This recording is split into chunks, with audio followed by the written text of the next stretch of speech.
Hi, I'm Missy Evans, and I'm here with Monty Vest, who is running for position 1 with the school board. Elections come up this Tuesday, the 25th, and we are really happy to have Monty here so that we can get to know you more and hear what your view is on some of the policies and the things that are facing our schools today. Thank you so much for the opportunity. I really appreciate the Chamber providing this platform and opportunity for all of the candidates to share our messages and our insight as we get ready for Election Day next Tuesday. Well, and if you have any questions about the elections, you can go to the City of Hartsel's website at, what is it? Hartselcity.org. Hartselcity.org. That's right. Yeah. Okay. And Rita Lee is your point person there, and she can answer any of the questions you have about where to vote, your polling place, and how to go about getting an absentee ballot, which I think you have until Thursday to do. So take care of whatever you need to take care of and get out there and vote. So just getting you started. Sure. What I've been asking folks is really just to tell everybody why you're running for the Board of Education, and if you get elected, what are going to be your priorities? Sure. So I am running because our school system is truly one of the cornerstones of why Hartsel is so great. And I am passionate about education, public education in particular. Mm-hmm. I'm a lifelong resident of Hartsel. I'm fortunate to have been a graduate of Hartsel City Schools. My husband as well. And we just feel that we were so well prepared for college and our career post-education here in Hartsel. And it's just a way that I can give back to this wonderful city, mm-hmm. The opportunities that it has given me and my husband, the great education it's providing for our daughter, who is a freshman at Hartsel High School today. Yes. And it's just a great opportunity, and it's a way that I feel that I can serve my community who served me so well. Mm-hmm. Do you have any priority that you feel like is at the forefront of what's really driving you to run? Absolutely. We are seeing so much growth and prosperity in our community today, even with the current pandemic situation. But we need to continue to be prepared for that. I know things are not the way that we expected them to be a few months ago, but we will come through this, and we will continue to see growth, and we must be prepared for that. We must be able to enable our system to provide the best quality of education for all of our students. Yes. And that looks very different today than it did a few months ago. Mm-hmm. And so in addition to being able to provide the opportunity to grow, and growth comes in different ways. It's not just in brick and mortar. It's not just building schools. Growth today looks like establishing a virtual academy, just very much similar to how we've done for career academies and those types of things. And so a virtual academy is going to be paramount, in my opinion, critical for that set of students who choose to attend school virtually for a multitude of reasons. It doesn't have to be because of a pandemic. There can be multiple reasons that a parent or a family may choose that for their children. That's right. We definitely live in a much more fluid and diverse culture, so we do hear that. And just to let everybody know, what are some of the community or civic organizations that you have served in previously? And how have you been involved in the community? Sure. So I had the opportunity to serve, a privilege to serve on the Board of Education beginning in 2010 through 2015. And my husband and I had relocated to the St. Louis area with our family for a short 3 years, due to his job. But we made it a priority to get back to this community. So I did have the opportunity to serve on the board previously, which provided great experience and insights that are going to be tremendously valuable. Yes. So the Board of Education was passion for me, as well as our church community. We attend Hartsel First United Methodist Church. Yes. Andy and I were married there 28 years ago, mm-hmm. And so I've been a choir member. But we attend. We love our church. We love our church community.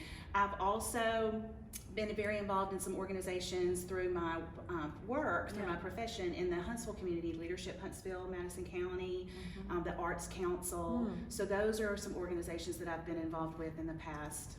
Yeah, that's great, because those are certainly areas that are on the forefront of the school board's mind. Absolutely. Leadership, arts, all those kinds of things. Exactly. That's great. Well, we're going to move and transition a little bit to talk about board governance. Sure. You know, that word might sound a little lofty, but just in the sense that when you are on a board, that's what your role is Absolutely. to help govern that entity. Exactly. So, what attributes and behaviors do you think are essential for school board members? I think it's critical that the board members realize the role that board members play. We are not the educators. We are not the administrators. We provide we're a resource for our board, our school superintendent and chief financial officer to provide them the infrastructure, the policies, the foundation for which they need to be able to run our school system. Yes. The board does not run the school system. The board provides that infrastructure and ensures the financial stability, ensures that that our superintendent has the resources that she needs to be able to implement the plans and the things that her goals and the things that she is her priorities for the system. That's good. Absolutely. That's very good. And so what do you see is the primary work of the Board of Education? So what, if you could name some of 2 or 3 of those primary things that you do as a board, what are those? Ensuring that we've got the infrastructure needed to provide the education that our students need. And when I said, and I'll go back to what I was talking about earlier, that can be a virtual, that virtual infrastructure, that virtual academy, those brick and mortar needs that we have, those actual physical schools. We have schools that need to be, we have growth needs in brick and mortar situations today. So I think that we'll be able to, I see us needing to be able to build new schools, to be able to provide the virtual experience as well, to be able to continue to ensure that that our current schools are maintained, updated appropriately, and also ensure that our superintendent has that strategic vision and direction to be able to lead our system forward through the growth that we're going to experience, and continue to drive excellence is what I see. And the board is there to help ensure that we have the financial stability to do that, to help to ensure that that she's got the resources that she needs. Our current school superintendent, Dr. Jones, needs to enact her vision that she has for the system. That's great. That is great. Now, when you're serving on a board, that means that you're going to have a lot of different personalities. Absolutely. You're one of a team, and so you'll have some that feel strongly about one issue, Sure. and maybe you feel strongly about something in a very opposing way. Sure. But at the end of the day, you have to make decisions as a board. Absolutely. So can you support a board decision that you did not vote in favor of? And what does that look like? So that's an interesting question, and I know that we've been in those situations before. And when you work on a board, and the beauty of this board, I think some of the members that are still going to be on this board is that we all come from different places and have a diverse view of the world. Everyone has a passion or an interest in a particular area, and that's a good thing. It fosters collaboration. You have to be a good listener. You have to be open to realizing that maybe your way is not the best way in this current situation. So I believe that it's important to always listen to everyone's input. Take that. Think about it. Don't just listen and toss it out, but think about it, apply it. But at the end of the day, all decisions that I have made and will continue to make on behalf of the students in Hartsville City Schools is what's best for the student. Yes. At the end of the day, when you make a decision on how you're going to vote or how you're going to what you're going to be doing, it's all about that individual student. Thinking about that student who's sitting in that classroom or sitting in their home. Yes. Working to get the education that they need. So it's really, if you keep that at the foundation of what, when you're making decisions, it's not about an individual, an employee or, a sports team, or it's about what's best for the student. Okay, so we're going to move on to talk a little bit about some of the programs that are under the jurisdiction of the board, and what your opinion are about these things. So, what issues do you believe that Hartselle City Schools needs to address? And it's in particular in its academic programs. Sure. And then what changes would you recommend? So I think that, not to continue to hound on that virtual platform, but I think that that really is a key element that will add to the already great academic foundation that our system has today. Yeah. So that ensuring that that platform is as robust as our in-school platform and education program is. And I know that there's work that's already being done there, but continuing to establish, really working to establish that, and being agile and adaptive, so that those programs, can grow and develop. And I know there's been an immense amount of work that's been done over the summer, but I firmly believe that that is one of those programs that we really need to be focusing on, moving, toward the future. Well, it's becoming that 21st century learner. It is. And we've all had to do that in the workplace, and Absolutely. I've seen that with my own students, that they are reflecting the same changes that we're having to experience. Exactly. In the real world, as we would call it. So. And part of that too is it's not just ensuring that that platform is there and ready for the students, but it's also providing that training and development opportunities for our educators. Yes. And administrators, Yes. Yes. so that they are not, so that they don't feel like they're being thrown into an environment that they're not comfortable with. It's Yes. providing that foundation that they need as much as our students Yes. do. So there's that core component there, continuing to drive excellence in our current academic programs, looking for additional opportunities for AP dual enrollment courses and curriculum for our students as well. So, and then we've got the great career academies that are being done, and the continued development there. So I think it's just more focused. It's not about changing anything. It's about a continual involvement and development of these core programs that are currently in place. Good. Well, I'm going to maybe shift your thoughts a little bit. I just want to know what your thoughts are on Hartselle's programs for special education students, for our English language learners, and our gifted students. You've mentioned quite a bit that they need to be able to address every learner's needs, and especially with that infrastructure.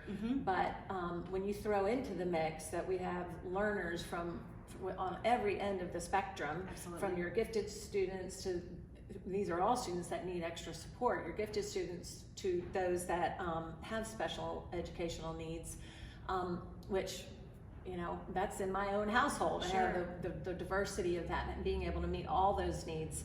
So what are your thoughts on how Hartselle City Schools is presently doing, and how we need to do that better?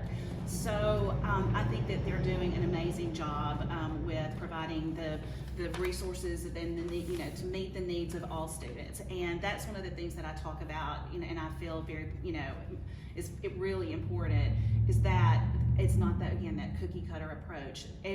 We have such a diverse group of students, such a diverse group of needs.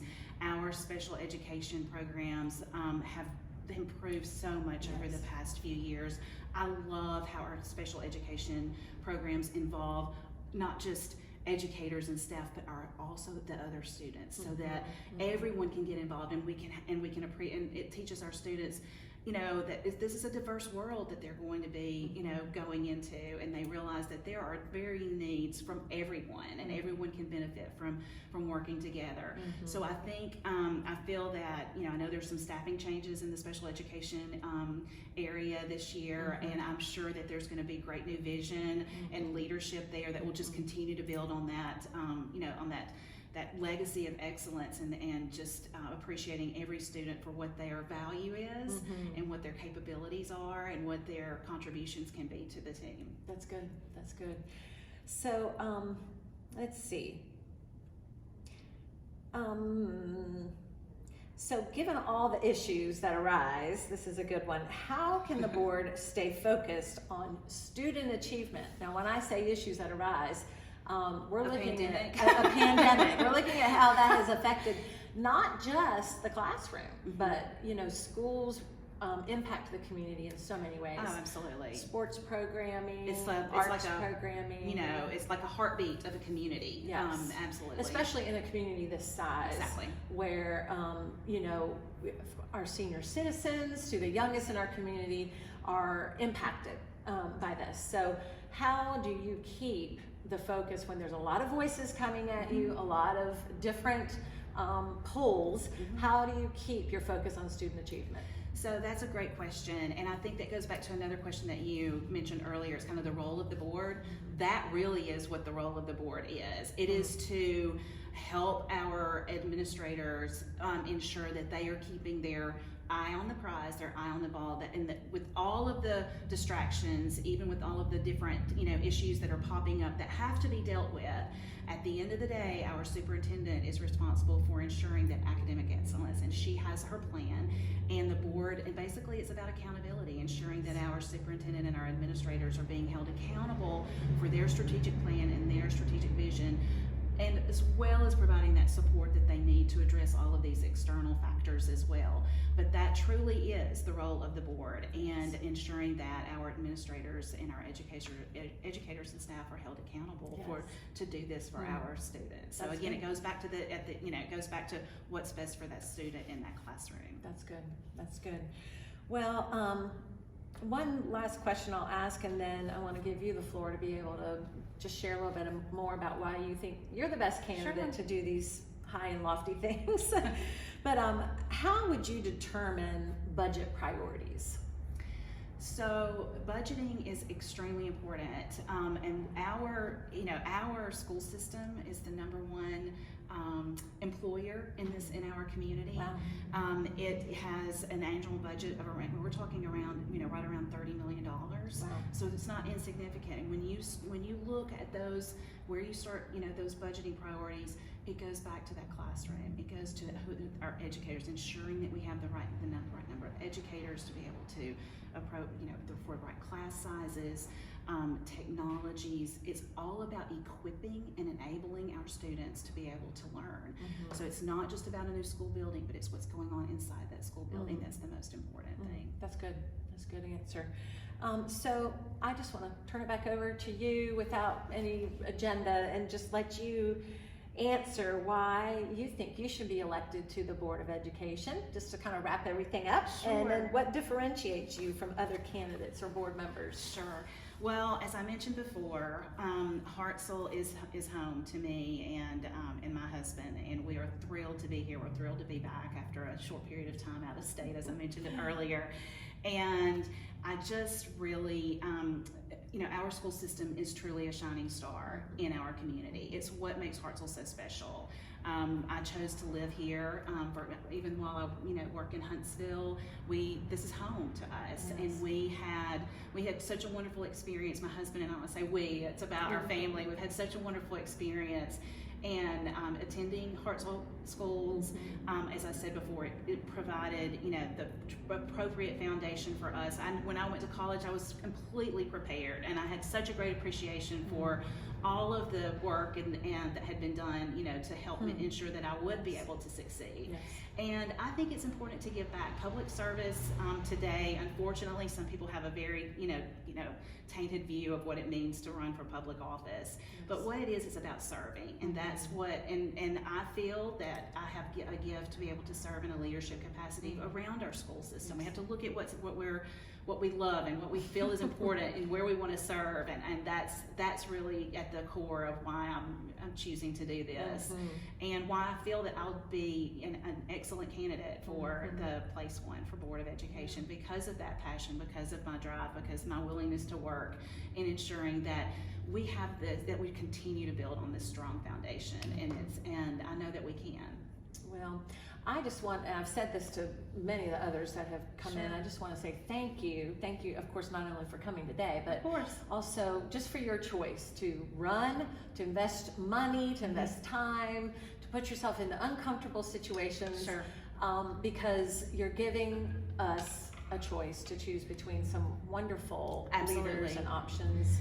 And I'm very grateful. Thank you so much. And I have to say the same thing. I think we should all strive. I think, it's great to see people who really want to serve and who Yes. are willing to put themselves out there. And that's, again, part of what makes Hartsville such a great place, because to have that willingness to do that is important. And I just appreciate the work that everybody has done for this. And I also appreciate, again, the Chamber's willingness to provide this forum. We appreciate it. Well, we're glad for that. And so y'all get out there and vote. You're going to have some very difficult decisions ahead, but we're so thankful for these candidates and appreciate the time that they've made to come and speak with you today.